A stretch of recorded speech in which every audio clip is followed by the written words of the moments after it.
Okay, so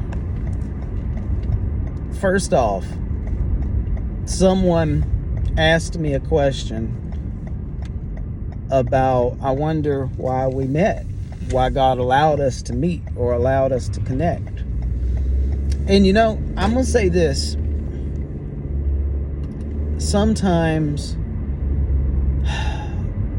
it might not be in the present. Sometimes it may be later on. Sometimes you never know. I can say, for instance, that my grandfather, for instance, and I've talked about this a lot, that if he had not been in my life when he had been in my life, I don't know how I would have turned out. Sorry. My grandfather left this indention on my life for those first 12 and a half years that I don't think could be replicated in my life at all because it was so special. So it might not be the right now. Man, I'm sorry, man. It might not be the right now. It might not be the way you think it's going to be. But the crazy thing about it is, it might be 30 years from now, 20 years from now. You don't know.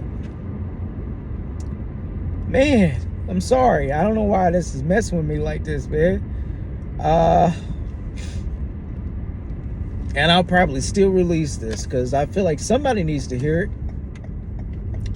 The providence of God is so spectacular. Like, I don't think people understand. And I will say this.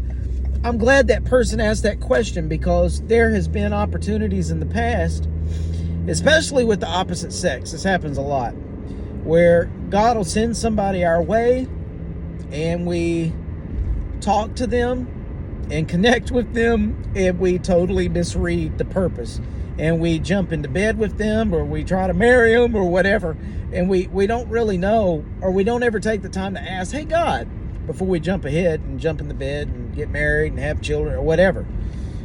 A lot of times we don't ask the question, hey God, why did you put this person in my life?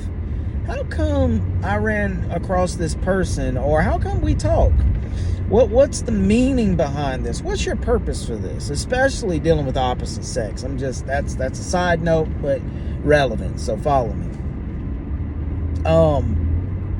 I know there's been at least once or twice that I have misread what God was trying to do with the situation, and I missed the mark because I got involved romantically with the person that I was supposed to pour into in a different way, if that makes sense. Okay.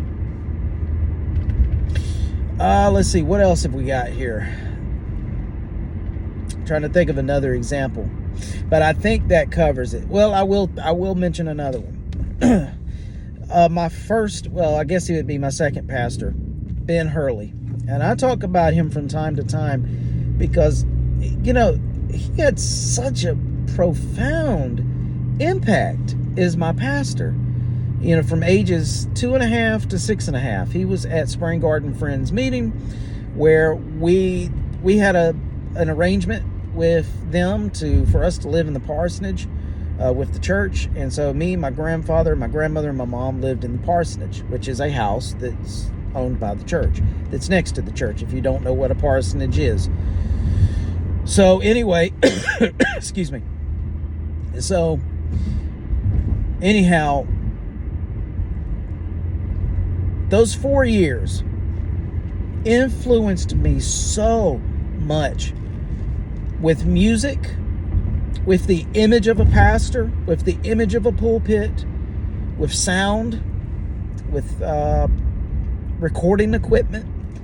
I gained a fascination because he was is very musically inclined and very talented. So I didn't pay attention to any of his sermons. I was like 4 or 5 years old. I'm not listening to this. Funny thing now is, here we are 30 some years later. I've got all these tapes that the late Susan Coltrane gave me and ones I've acquired over the years. What am I doing? I'm listening to them, and guess who I'm hearing? Ben Hurley preaching to me all these years later. Now, I haven't seen this man in years and haven't talked to him in years, actually. I try to keep up with him here and there and be supportive in the distance best I can, that type of thing. But haven't talked to him in years, haven't seen him in years.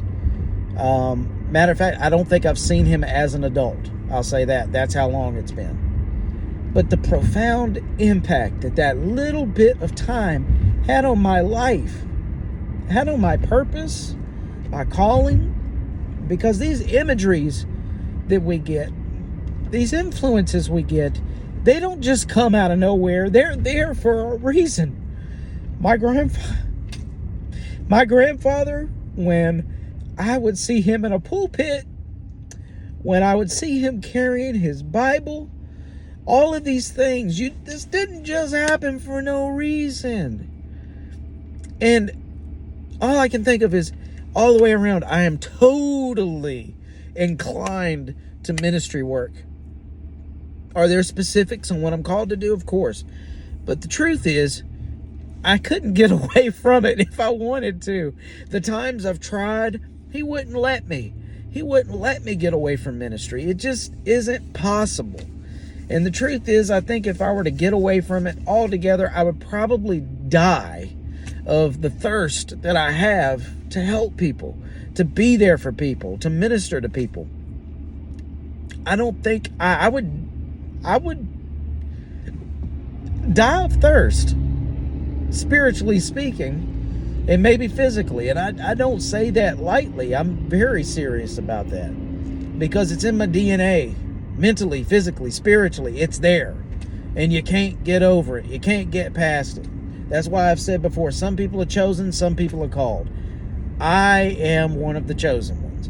What that means, what it entails, I don't know, but one thing I can say, when you've been hand plucked, you can't get away from it. You just can't get away from it. It's always there, in a corner, tucked under something. It's always there. You can't get away from it, and that's my life. Anyway, the providence of God. Ask these questions. Why? Why is this person in my life? Why is this situation happening? All of these things. And I know it's scattered. Hope it makes sense. Ask the question. Why did God, and why did the providence of God allow me to cross paths with this person? Why is this person in my life? Why is this person still in my life? Let's say it's somebody that's a nuisance, somebody you just can't get rid of. Why are they still in my life? What is the purpose, Lord? Obviously, especially to somebody you've asked God to get rid of, and they're still there. What is the purpose, Lord? He will answer you. He will show you. Be open, be willing, be receptive. Okay? Be receptive to the will of the Holy Ghost, to His uttering in that still small voice. Be open and be receptive, because it is there, it is real. He will speak to you.